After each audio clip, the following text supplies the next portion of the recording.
Les grandes gueules. Tout sur les dessous de l'actu. Ici, l'actu rime avec liberté de ton sur Radio Espace. Également sur Espace TV tous les soirs, vous avez accès à cette émission. Merci à Mamoudou Kondé à la réalisation. Ici, à la radio, c'est Prince qui s'en occupe évidemment. Débat sur une nouvelle constitution en Guinée, alors que certains alliés du pouvoir en place, notamment des ex-opposants, qui ont rejoint donc depuis peu le gouvernement, apportent leur caution au projet. Il y en a un contre toute attente qui s'en est désolidarisé. Il le dit Titi. C'est une récente sortie médiatique. Ce dernier a fait part de sa désapprobation donc vis-à-vis d'une initiative qu'il qualifie de faux débat, à même de mettre en péril la paix et la stabilité du pays. Pour lui, le débat doit plutôt porter sur les défis multiformes auxquels le pays fait face sur le plan du développement. Et qu'est-ce qui justifie cette prise de position? Pourquoi ne soutient-il pas un projet d'une nouvelle constitution en Guinée? Mais c'est Sékou Benna Camara, vous le voyez à l'écran, leader du parti GUD, Guinée Unie pour le développement, député siégeant donc au sein du groupe parlementaire RPG Arc-en-Ciel à l'hémicycle. Il est dans ce studio, on va l'interroger dans un instant. Et puis la mairie de Zérékoré qui ne donne pas donc de quitus aux opposants à une nouvelle constitution en Guinée, qui voulait donc tenir sur place une manifestation demain jeudi 13 juin, invoquant une décision d'interdiction générale de manifestation en Guinée prise par la tutelle du MATD. Voici maintenant près d'un an, la municipalité donc de Zérékoré, en lieu et place d'une marche comme prévu, propose à ses opposants regroupés au sein de l'antenne régionale du FNDC un meeting à leur siège. Il faut dire que cette interdiction s'inscrit dans le droit fil d'une mesure annoncée par les autorités régionales et préfectorales quelques jours plus tôt. Maintient-elle cette mesure interdisant donc toute activité de FNDC à Zérékoré? Par quoi celle-ci se justifie-t-elle? Nous essayons de comprendre ce matin à travers M. Sori Sano, il est préfet de Zérékoré, et M. Moriba Albert Damou, maire de la commune de Zérékoré, que nous allons appeler maintenant même, si le réalisateur le veut, sur Radio Espace. Nous partons en Zérékoré, d'où nous attend le maire, c'est bien cela, voilà. Le préfet, c'est ça? Voilà. Allez, bonjour. Bonjour, monsieur. Monsieur le préfet, bonjour, merci de répondre aux questions des grandes gueules. Il y a pratiquement une semaine, il y a moins d'une semaine, samedi dernier, vous étiez à une réunion à laquelle prenait part le gouverneur de la région de Zérékoré, mais aussi des ministres de la République, réunion au cours de laquelle vous avez annoncé qu'aucune activité du FNDC, donc c'est cette plateforme qui regroupe les opposants à un projet de nouvelle constitution en Guinée, qu'aucune activité de ce front ne sera tolérée en Zérékoré. Pourquoi? D'abord, je vous rectifie, ce n'était pas une réunion, c'était un meeting d'information de la population de Zérékoré. Avant ça, le front a fait des comportements en ville. Il a ignoré l'existence totale de l'autorité sur le terrain. Ils ont fait des activités sur le terrain, d'abord sans se présenter à l'autorité, alors que le pays est organisé. Toute autre institution, politique, administrative ou autre, devant évoluer sur le terrain, doit d'abord se faire connaître par l'autorité. Ça, ils ne l'ont pas fait.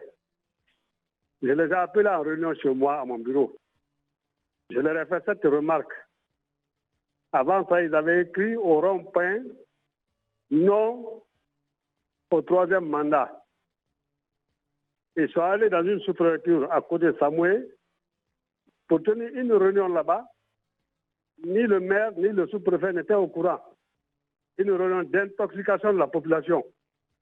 Ce qu'ils avaient à dire à cette réunion est plus grave quand on dit non au troisième mandat. Je ne rentre pas dans ce détail. Je leur ai donné ce conseil, mais ils ont récidivé. Au lieu de mettre l'écriture au rond-point, ils ont écrit sur tout le bourdon de Samoué jusqu'à la limite de notre préfecture des écritures non au troisième mandat. C'est vu cette situation que monsieur le gouverneur et moi avons organisé un meeting d'information de la population. Les ministres du gouvernement qui étaient là, et ils ont coïncidé par hasard.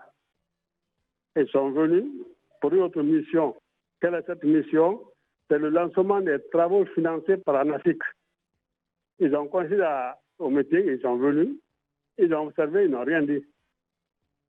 Donc, compte tenu de tous ces aspects, vu qu'ils ont ignoré la présence de l'autorité, alors je suis en droit, en tant que préfet garant de la paix et de la quiétude à Zérekoré, de leur dire non, vous arrêtez vos activités parce que vous ignorez la présence totale de l'autorité.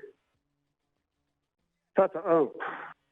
De deux, toute activité doit être soumise pas à l'approbation, mais à l'information de l'autorité communale ou préfectorale. Et ils n'ont pas fait ça. Nous sommes dans un état de droit, un pays organisé. Chacun a le droit d'exprimer librement ses opinions. Mais le comment, le où et le pourquoi, il faut respecter ça. Alors c'est pourquoi le FND, que nous ne reconnaissons pas l'existence sur le terrain de Zérekoré, j'ai dit purement et simplement que j'interdis ces activités sur le terrain. Bien. Point tiré. Voilà, point tiré. Et Cerise Sano, il faut le rappeler, il est le préfet de Zérekoré. Zérekoré, c'est pas une autre république quand même, c'est le préfet. Mais non, mais on bon, vous assure... monsieur, s'il vous plaît. Mais non, monsieur le préfet. Mais quand vous dites sur le territoire de Zérekoré, mais Zérekoré est sous le coup de la loi guinéenne. Et il y a dans cette loi, il y a à l'article 10 de la Constitution, la liberté de manifestation est consacrée. Qu'est-ce que vous faites de cette... Non, monsieur le préfet, vous dites qu'ils ont tenu des réunions ici et là, comme si ils n'ont pas la liberté de se réunir. Deuxièmement, vous dites non, ils ont fait des inscriptions sur le goudron, etc., etc. Et vous dites qu'ils n'ont jamais soumis cela à une autorité. Pendant ce temps, hier, et il y a quelques jours, le FND s'est adressé une lettre d'information à la municipalité, à la mairie de Zérekoré. Vous connaissez la réponse. La mairie invoque la mesure d'interdiction générale qui a été prise par le MATD pour décider que cette marche ne peut pas se tenir. De quel droit vous fondez, sur quel droit vous fondez pour dire que vous ne reconnaissez pas le FNDC à Zérekoré et que ce mouvement ne peut pas donc tenir d'activité sur place? Allez. Il a raccroché, hein, voilà, le préfet donc, que nous avions en direct dans cette émission. On va essayer d'enchaîner. Peut-être vous allez le rappeler, mon cher Prince. Allez-y. Alors, moi, j'aime pas les écritures sur la chaussée. Je pense qu'il ne faut pas aller jusque-là. Ce n'est pas nécessaire. On peut mener le combat autrement. Mais ce préfet, quand même, il est intéressant. Et j'aime bien la formule sur le territoire de Zérekoré. C'est vrai, Zérekoré a un territoire, mais c'est pas... ça sonne... Les grandes gueules. C'est pas une autre Guinée. On n'est pas au Balkan, là. Alors, mais plus sérieusement. Donc, réunion aussi. On doit informer pour les réunions. Ah ouais, ça commence bien. Voilà, allez, le préfet qui revient, c'est bien cela, mon cher Prince, hein, voilà, c'est le préfet qui revient à l'intérieur. Quand vous lancez une phrase, vous attendez à ce que je réponde. Mais si vous continuez, ce n'est pas de mon habitude. Quand je vous écoute, vous devez m'écouter aussi. Ce respect doit exister entre nous. Mais quand vous lancez la phrase, je ne connais pas une république, je ne connais pas différent de la Guinée. Laissez-moi répondre. Allez-y, monsieur le préfet, allez-y, Titi. Oui, mais je posais la question, est-ce que Zérekoré est une autre république? Parce que vous parlez du territoire de Zérekoré, vous faites fi de la liberté même de réunion, vous dites que le FNDC n'a jamais soumis une quelconque lettre d'information pour ses activités. Or, ce mouvement, cette plateforme vient de le faire en adressant une lettre en bonne et due forme à la mairie de Zérekoré qui a finalement refusé de laisser organiser une manifestation, une marche pacifique demain jeudi à Zérekoré. De quel droit? Vous avez fini? Vous pouvez m'écouter? Allez-y, monsieur le préfet. Ce que moi je préfère, c'est de dire, placer les choses dans leur propre contexte. J'ai interdit l'activité avant même cette lettre. Quand on me dit le territoire de Zérekoré, oui, c'est bien le territoire de Zérekoré, c'est un découpage administratif. Zérekoré a bien un territoire qui est compris dans le territoire national. Là aussi, je dis territoire de Zérekoré, je suis en droit de le dire. Un. De deux, le FND, depuis qu'il est créé à Conakry, Conakry est sur le plan national, leur siège, leur base. Je vous demande aussi, vous journalistes, est-ce que depuis que le FND a été créé, mis en place par eux, est-ce qu'il a pu faire un meeting à Conakry, à plus forte raison une marche? Je dis non. Si cela n'a pas pu être fait à Conakry ou à leur base nationale, moi, pour ça, je le dis et je le répète, je ne permettrai pas au FND de faire une quelconque activité civile, soit une marche. Voilà. Pourquoi d'abord? Il a ignoré ma présence. Ils ont commencé à faire des activités sur le terrain, sans venir se présenter à moi. Alors ça, c'est un déni de l'autorité. Je ne l'accepterai pas. Moi, je préfère de se reconnaître. Parce que vous voulez qu'ils viennent s'aplatir. Attendez, Parce que vous voulez qu'ils viennent s'aplatir comme des carpettes. Qu'ils viennent se mettre à plat ventre pour requérir votre bénédiction, monsieur le préfet. Les grandes gueules. Tout sur les dessous de l'actu. Ici, l'actu rime avec liberté de ton sur Radio Espace. Et sur Espace TV tous les soirs, évidemment, vous avez accès à cette émission, mesdames et messieurs. On ne peut pas appeler l'autre intervenant, monsieur Mouriba Albert Douamou, qui devait intervenir normalement peut-être à midi. On va revenir sur cette actualité avec l'équipe de Bakar Diallo. Allez, on a notre invité dans ce studio, monsieur Bena Camara. Bonjour. Bonjour les DG. Bienvenue sur Radio Espace et dans cette émission chez les Grandes Gueules. On parle de cette nouvelle constitution. Quelle mouche vous a piqué à se dire non mais je vais essayer de partir à contresens? Vous faites quand même partie de la famille de la majorité présidentielle. La majorité présidentielle à l'Assemblée nationale. Mais vous sortez du tas et vous dites que vous n'êtes pas pour une nouvelle constitution. Que c'est un faux débat. Et que c'est un faux débat. Sur quels sont vos arguments?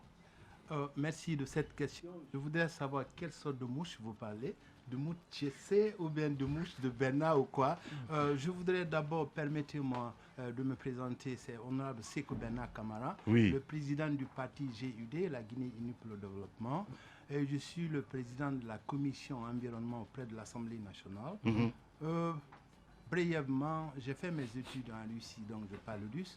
Et j'ai terminé aux États-Unis, je parle anglais. Ensemble, je vous parle de 4-5 langues. Vous aurez votre réponse. Simplement, je ne voudrais pas qu'on se catalogue. Merci de cette grande radio. Je prends l'exemple de regarder chacun de nous. Mes félicitations. Merci d'avoir réuni des grands intellectuels. Chaque individu ici est choisi selon sa qualité. Merci. En un mot, je ne me suis pas retiré du groupe. J'ai une conviction pour moi, pour mon pays et pour mon parti. Alors, vous le saurez pourquoi. J'ai des problèmes. Je sais que la Guinée est dans les problèmes à l'heure où je vous parle. Ça ne va pas.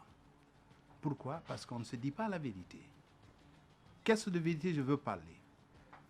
Écoutez, mon premier problème, c'est que tout le monde parle de troisième mandat et de référendum.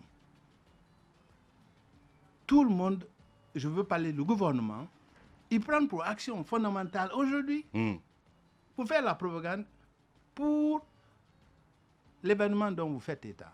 Ça, c'est un grand problème. Mais voyons le temps. Moi, je ne suis pas juriste. Je laisserai la question aux juristes de répondre à ces questions. Moi, j'ai des problèmes. Deuxième problème, je vais citer.